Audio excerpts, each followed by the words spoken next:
The Southeast Ohio History Center held 5 walking tours of the historic Athens Asylum during the month of October. These tours allowed guests to learn numerous stories, rumors, and legends that occurred throughout the asylum's lifetime.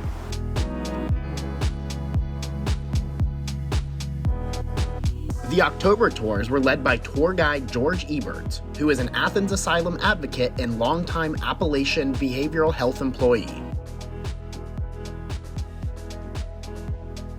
During the tours, Ebert shared stories from his time working at the asylum, including the famous story of Margaret Schilling.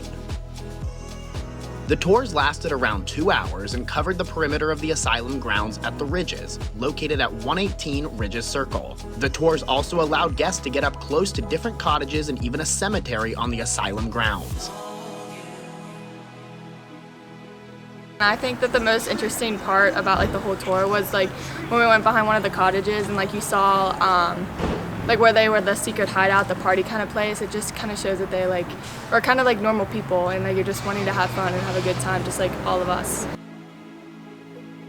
The Southeast Ohio History Center requests that guests pre-register for tours due to high demand. Tickets are $15 for History Center members and $18 for non-members. However, Ohio University students can purchase tickets for only $10. Children under 12 get in for free. Although the October tours have come and gone, there will be one final tour for the year of 2021 offered in November. You can check the Southeast Ohio History Center's website for more information.